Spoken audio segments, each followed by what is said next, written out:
Livro A Vida Triunfa, de Paulo Rossi Severino. Caso 1. Nome: José Roberto Pereira da Silva. Idade: 18 anos. Nome do pai: Nery Pereira da Silva. Nome da mãe: Lucy Ianês da Silva. Data e local de nascimento: 6/8/1953, em São Paulo. Data e local do falecimento: 8/6/1972, em Mogi das Cruzes. Causa da morte: acidente ferroviário. Papai, escute o meu grito. Não morri, não. José Roberto Pereira da Silva, 18 anos, primeiro anista da Faculdade de Medicina de Mogi das Cruzes, filho de Nery Pereira da Silva e de Lucy Ianês da Silva, nasceu em 6 de agosto de 1953, em São Paulo, desencarnando em 8 de junho de 1972, em Mogi das Cruzes, vitimado por acidente ferroviário.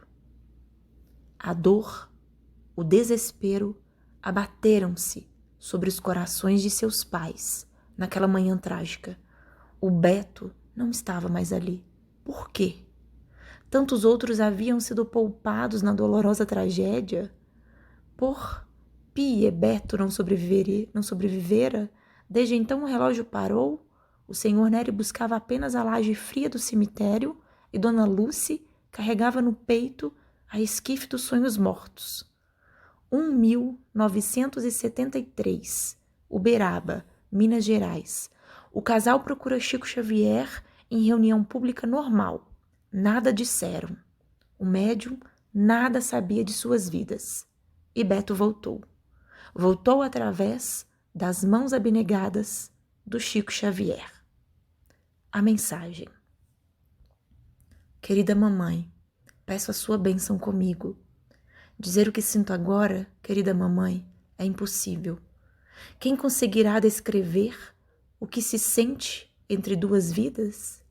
Eu não sei o que fazer nesta hora em que nos revemos assim, através das letras que seu filho vai escrevendo com o coração nos dedos, amparado pelas mãos de amigos e benfeitores que nos protegem. O papel aqui me parece um espelho em que meu pensamento se reflete.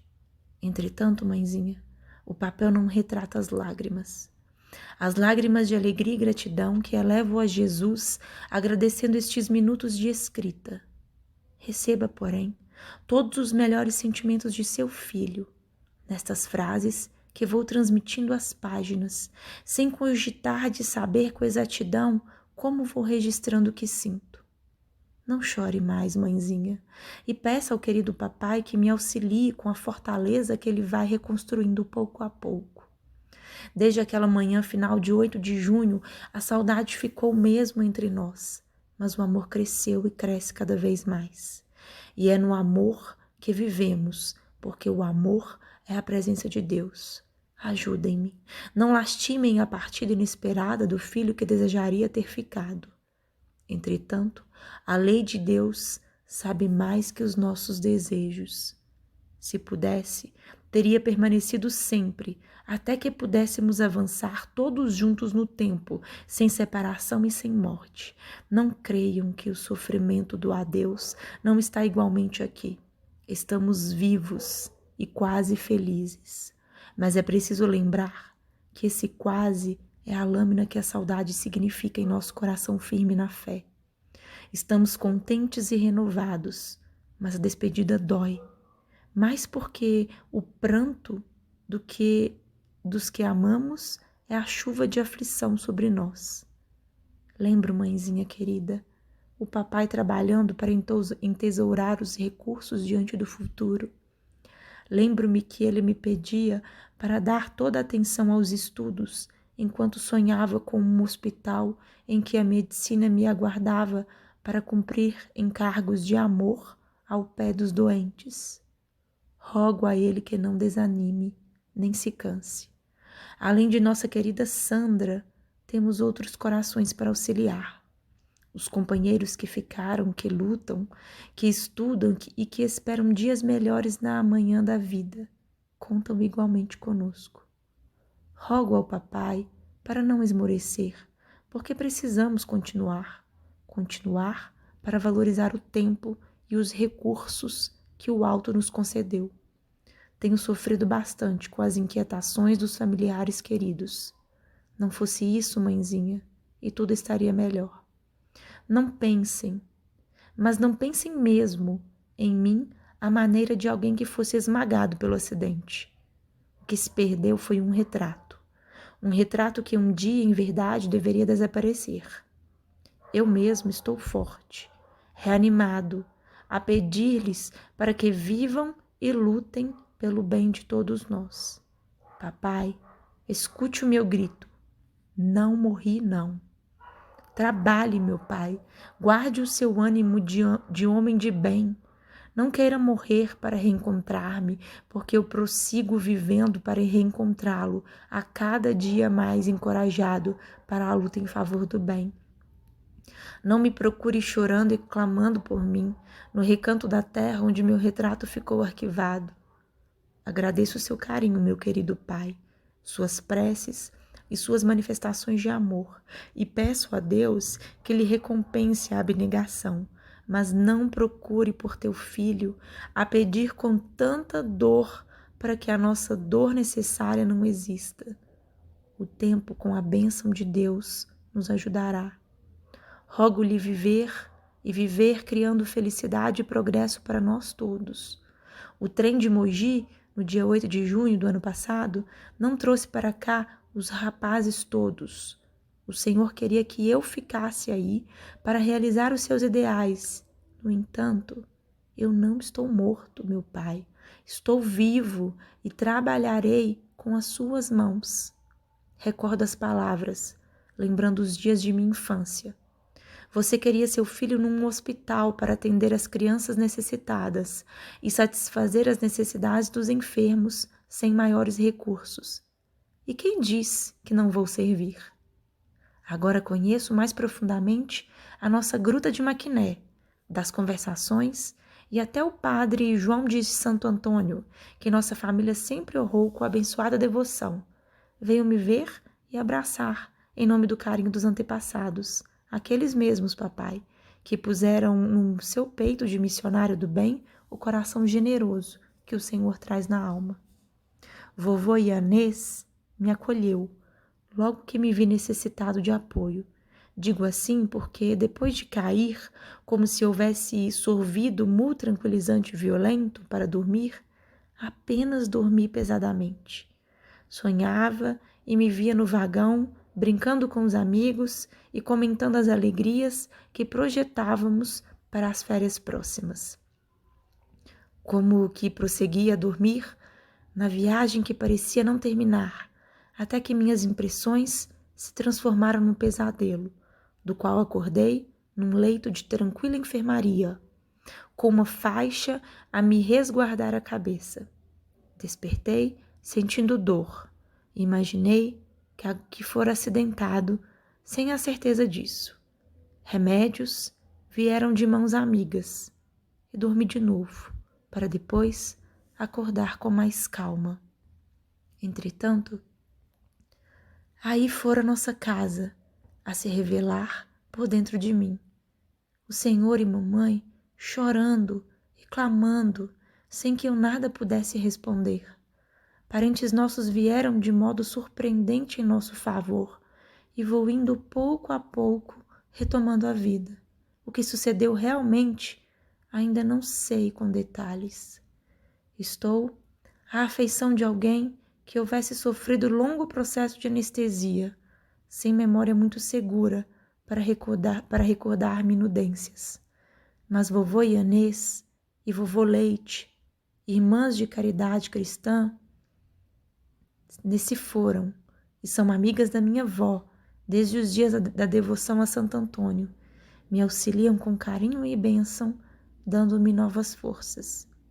Rogo ao Senhor, papai, a você, meu pai e meu amigo, fortalecer mamãe e Sandrinha com seu esforço e com sua coragem. Deus não se afasta de nós. A vida continua e estamos juntos, embora de outra forma. Lembre-se como mãe que desde os primeiros dias da escola a ideia de um trem de ferro estava comigo e que a preocupação com o tempo me obrigava a estar marcando datas e mais datas. Algo em mim falava que os dias para mim seriam curtos na terra e que um comboio estava me aguardando para a viagem final. Mas final de linha, meu querido papai, porque os trilhos continuam. Para mim, é como se o trem de Mogi tivesse entrado num túnel. De um lado ficaram vocês, os meus amados, e de outro estou eu, continuando em nova forma.